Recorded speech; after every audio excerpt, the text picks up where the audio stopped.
This is dynamic interaction from SoundHound. That means natural language understanding that happens as fast as you speak. The system is already listening. Watch the cart update in real time as we order. Can I get a pulled pork burger with a deli bun and mustard and pickles? I'd also like a kid's mac and cheese with milk and yogurt and a large Coke and French fries.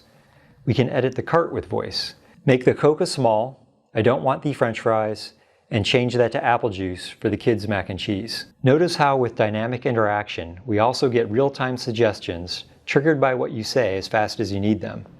Clear cart. Folks, welcome to some technical and fundamental analysis of our stock of the week, which is SoundHound, ticker symbol SOUN. SoundHound is a small cap stock with about a $2 billion market valuation. And on the year, SoundHound is up 131% relative to the small cap ETF, IWM, which is only up 11.2%. So obviously this is a stock that has a lot going for it.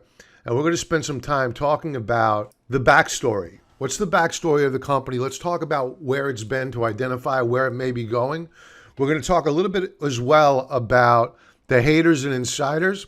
And then we'll begin to navigate the conversation a bit more towards the bullish aspect of why we like it by talking about its partners, its fundamentals, and we'll do a deep dive into the technical analysis of the stock using our very, very powerful charting software, which is TrendSpider. And then we'll leave it off with a catalyst that I think is going to help drive this stock up measurably higher. And as I always like to say to my members, to the contrarian trader, we always need an edge. What is our edge by being bullish on the shares of SoundHound? So let's get to it. Let's talk first a bit about the backstory. The company was founded back in 2005 as a voice AI platform. The founders, Kevin Mogier, Mahid Imami, and James Ham were all Stanford graduates. And forgive me if I did not pronounce those names as appropriately as I should have. The company was initially known as Melodus Corporation before rebranding to SoundHound in 2010. And their core focus, sound recognition and voice AI technology. Now, a quick timeline of events for major milestones achieved by SoundHound. They launched the SoundHound app. That was in 2009. Then in 2016, introduction of Houndify platform. Then things began to really change for the company in 2018 when they began a partnership with Mercedes-Benz. In 2020, they completed an acquisition of SoundHound Incorporated, where it began its expansion into conversational AI, and it's become recognized as a top AI company with a focus on innovation in the voice AI technology arena. Then something happened in 2023, which was a very risky decision made by the company to lay off 200 people, or roughly half of its workforce. And at this point in time, we had the benefit of hindsight here now in October of 2024 to say, how did it work? Was management effective in this big decision making? Remember, this is a stock that's only been public for around 3 years. So you don't always get the benefit of hindsight with companies this young to be able to see whether or not the combined decision making power of management has led to positive outcomes. And I think it's safe to say that with a year-to-date return so far in 2024, being up 134% relative to the small cap index, which is only up 11.2%, it appears as though the company is going in the right direction, as voted by the markets. But you're always going to have your haters. This is an article written yesterday, October the 11th, 2024. SoundHound acquisitions are papering over problems. So I gave this a read. I highlighted it. The article written by Richard Durant. And I highlighted a couple of points that he's trying to make here. Recent acquisitions, including Amelia and Allset, aim to diversify the company's customer base and create more scale. Sounds good to me. Neither of these acquisitions is likely to alter the trajectory of SoundHound's business, though. So Richard Durant is not in approval with these acquisitions. He goes on to say, SoundHound's current valuation is unsustainable long-term without a dramatic improvement in the company's fundamentals. On this front, I see little reason to be optimistic. I take exception with that. Unless what Richard is saying here is that he does not believe longer term that the acquisitions that the company has made are going to be accretive to earnings, then what he's arguing is that the current stock is overvalued, which is hardly a question that could be definitive at this stage of the company's life. It's a company that has not been around long, only 3 years in the public markets. It's running with a $2 billion market capitalization, and that sounds like a lot of money, but it's not in the grand scheme of things. It's a small cap, bordering on micro cap. My position here is that when I see a company that's running revenue growth of over 53% with margins in excess of 70%, I'm pretty confident. Now, here's where Richard goes on and kind of derails his own argument. So let me continue. Richard goes on to address the Amelia acquisition. SoundHound recently acquired Amelia, a provider of conversational AI platform that businesses can customize for internal or customer use. The company was founded in 1998 and has approximately 350 employees. The company will provide SoundHound with scale and increase its presence in verticals like financial services, insurance, healthcare, retail, and hospitality. The acquisition will also add hundreds of enterprise brands, diversifying, and I'm going to pause there and focus in on that word diversifying. That diversification will allow for scale. And I think that's a point that Richard is missing here. After the acquisition, no single customer, this is very, very important. After the acquisition, no single customer will account for more than 10% of the combined revenue. That is critical. All too many times, especially in technology, these companies, especially the small cap names, rely upon one big customer. And if that customer cuts them off from new business, that company is in a lot of trouble. What Amelia has done here is that, yes, it took a hit on its margins, but it's allowed it to put a bit of a moat around the company and not allow any one customer to be able to influence the company's performance moving forward.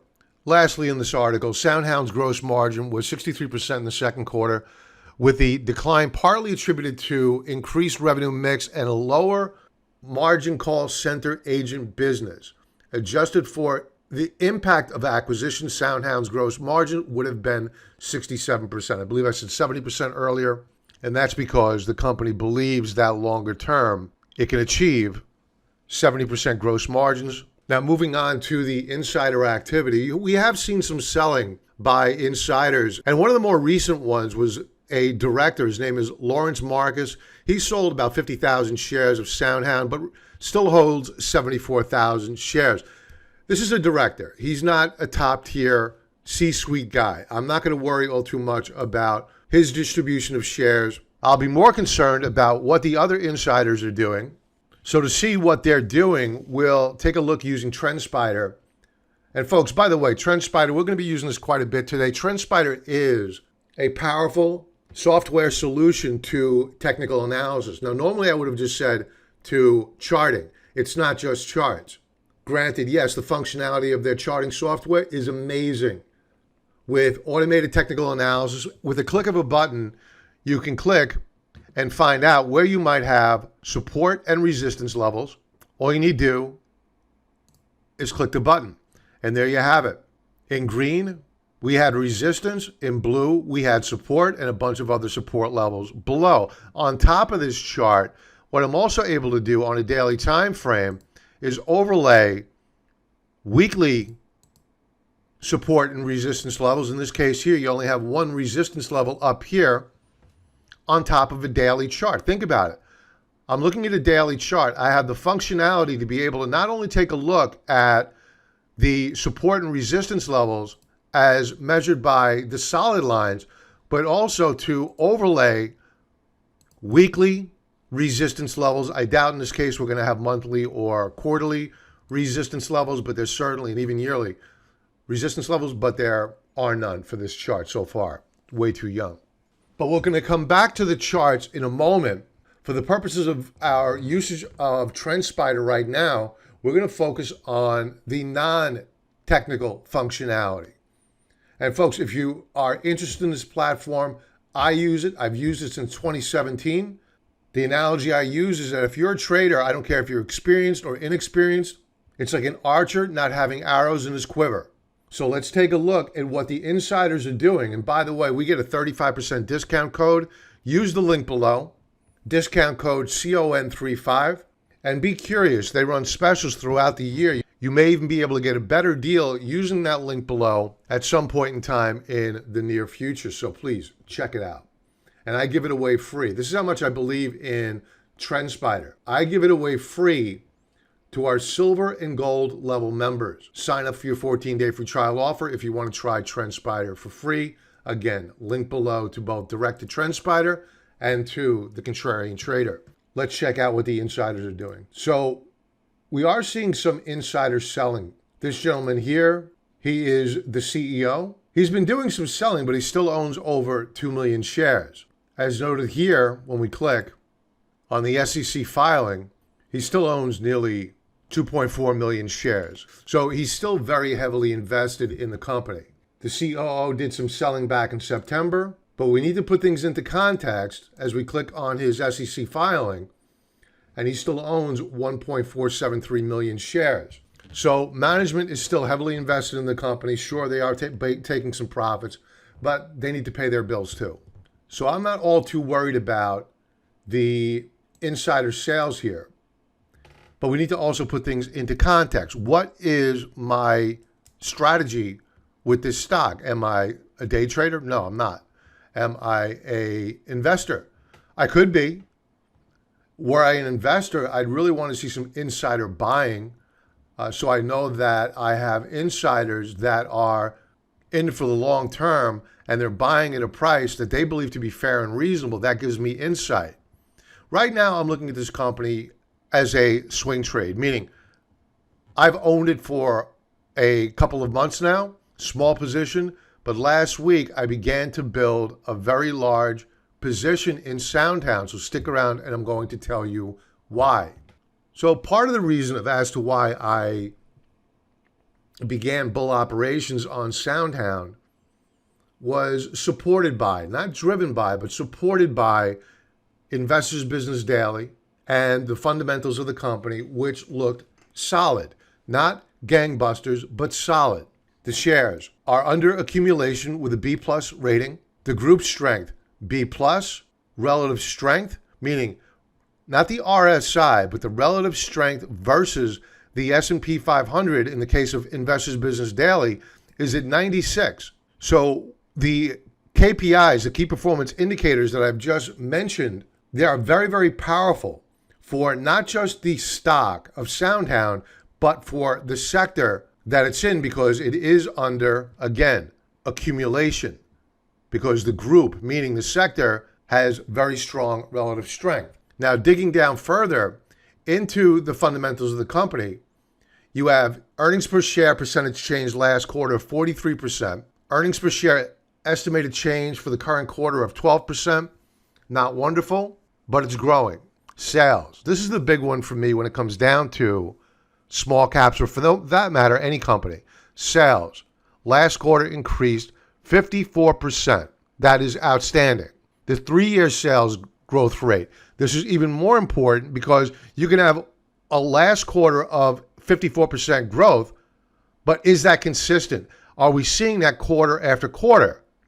Well, the 3-year sales growth answers that question. We're seeing consistent sales growth of 47% over a 3-year time frame. Now, I want to leave this page off with beta. For those folks not familiar with what beta is a measure of volatility. And any read above 1 is generally considered to be a volatile stock. In this case here, we have beta of 3.17. This is not important for the conversation surrounding fundamentals. This is a very important metric for what we talk about later on, which is going to be the technical analysis of SoundHound, as well as the catalyst that I believe is coming to send these shares up higher. Now, the vast majority of income comes from product royalties at 94.4%, service subscriptions 4.2%, and monetization at 1.4%. Now let's talk a little bit about partnerships. This is an article off of Investors Business Daily, written back on May the 9th of 2024. Nvidia favorite SoundHound AI delivers beat and raise report. On March the 14th, 2024, SoundHound stock spiked to a two-year high of $10.25 after AI chip leader Nvidia announced an investment in the firm. Nvidia revealed the investment in a regulatory filing on February the 14th. And here's the report from the SEC, where Nvidia invested $230,419,085 into the shares of SoundHound. Now, you folks may know this little company called Nvidia. To me, the fact that this company, Nvidia, invested nearly $250 million into SoundHound speaks volumes to me. They wouldn't just give SoundHound nearly $250 million if they did not have confidence in their due diligence that they completed on the company.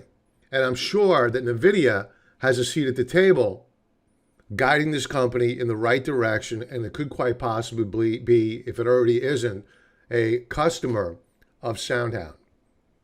Now let's talk about technical analysis. All right, what I want to do here with our technical analysis is begin from scratch. We're going to build our vision for where the shares are going to be going. And we're going to begin with a monthly chart. Again, we're going to be using TrendSpider and its automated technical analysis. Now, why are we beginning with a monthly chart? Well, we're beginning with a monthly chart to identify where the stock has been to help determine where the stock may be going. Example, are we in a downtrend? That answer is clearly no. We were in a downtrend. That downtrend ended here, December of 2022. We built a base. We rallied up to $5.14, drifted back. What did that do? W formation. Then in February of 2024, they announced earnings and boom, the shares lifted up higher. Since that point in time, this is a very, very important snapshot in time for the company in terms of doing the technical analysis, because what did the shares do post-spike? Well, you had a follow-through here in March, but it couldn't hold its mud. It couldn't hold those gains. The positive side is this, is that we're putting in higher lows. And we are now in a very tight wedge formation, and we're nearing the apex of that wedge formation where we're either going to break out or we're going to break down. Now, there's no guarantees of which way the stock is going to go. They're going to be reporting earnings on November the 7th, 2024. So as a swing trader, I take a look at this and I say, can I work with this as a trade? And the answer is yes, I can.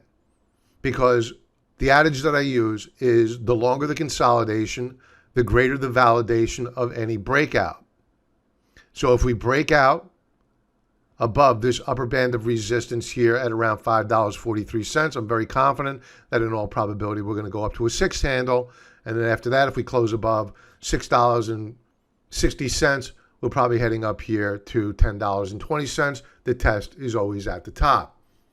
The prior peak is always a battle between bulls and bears to see who's going to win the day. So again, the test is always at the top. So we validated here that the monthly chart is looking very, very good on solid grounds. We have a nice long base, good stuff. Higher lows, higher highs. Let's go weekly view. As you can see, same wedge formation as we saw on the monthly chart. Last week, we bounced off of the lower band of support, which is exactly what you want to see. But there's something more important about this chart. And what I'm going to do is I'm going to add on here are two indicators.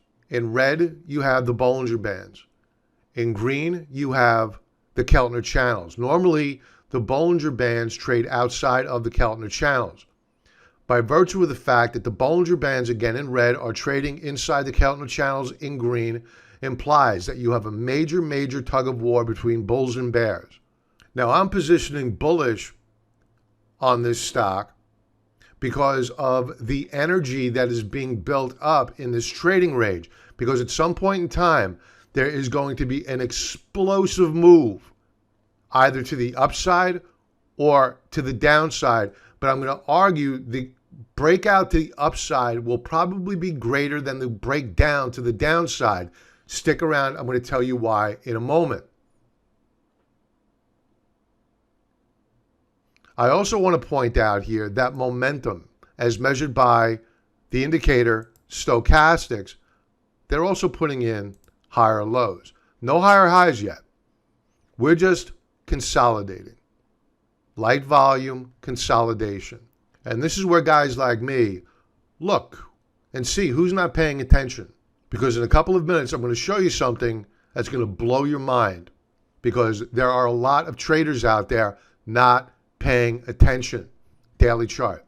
Now on a daily chart, you can see that we also have a Bollinger Band squeeze. Again, Bollinger Bands in red with Keltner channels in green. A ton of energy building up. We broke out on the 10th of October, did a retest of the breakout point in white on the 11th. In all probability, we are moving up higher. Momentum building. Now, at this point, you may be saying, wow, I don't know if this guy really knows what he's talking about. I'm not that familiar with technical analysis. I don't understand this Bollinger Band squeeze stuff. Well, let me share with you this. How did our picks from last week do? Last week, I did a video. It's posted on YouTube, the website, Twitter, Stock Twits, etc., called Stock Chart Analysis. There's the link in front of you. I will link to it at the end of this video. And my picks going into the new trading week were Datadog. How did that stock do last week? Up over 6%. Cloudflare, up last week 12.34%. Salesforce.com, up 0.61%. MSTR, up 18.3%. And lastly, Microsoft, which closed up, this was my laggard last week, closing up 0.08% on the week. Again, the video will be posted at the end of this video. Back to SoundHound. So what we've done here is that we have identified that we have a really great setup for SoundHound to break out of. We have a healthy market. Granted, yes, it's expensive. We know that the technology space is doing well. And as for the small cap space, it broke out last week. And this is where, or the group, I should say, that SoundHound is in. So we have group strength. We have a great consolidation. We have a Bollinger Band squeeze. But what's really going to help supercharge this stock up higher? I mentioned earlier that you had a lot of people asleep at the switch. So let's talk about who those people are. This is off of Yahoo Finance. The first thing I want to point out here that there are only 316 million shares that are floated. That's not a huge amount of shares, which is why you have a beta, which I mentioned earlier, which is a measure of volatility of over 3, as seen here. But what's really important to focus on when we talk about who's asleep at the switch are the short sellers. At current, we have 24.21% of the shares held short. That equates to roughly a 4-day short squeeze in the stock. And they're not looking at the charts.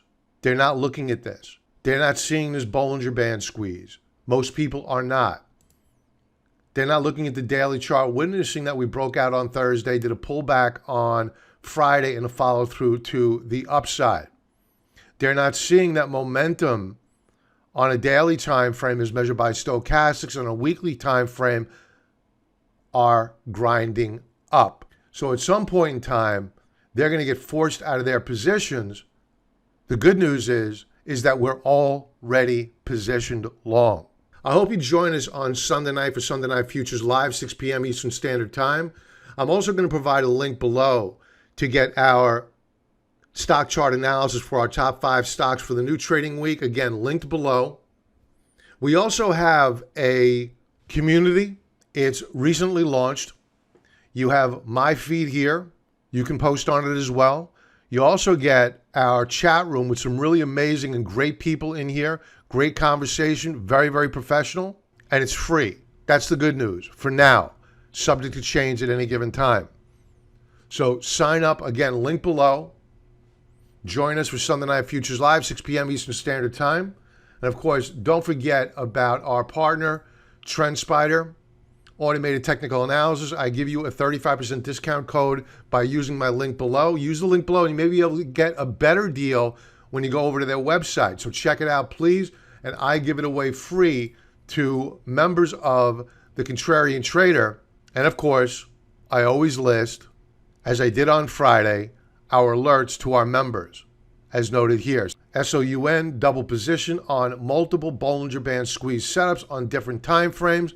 More at the close. You know exactly why I am adding on to our existing position. I hope to see you on Sunday night. Till then, have an amazing weekend and a profitable trading week. Be well.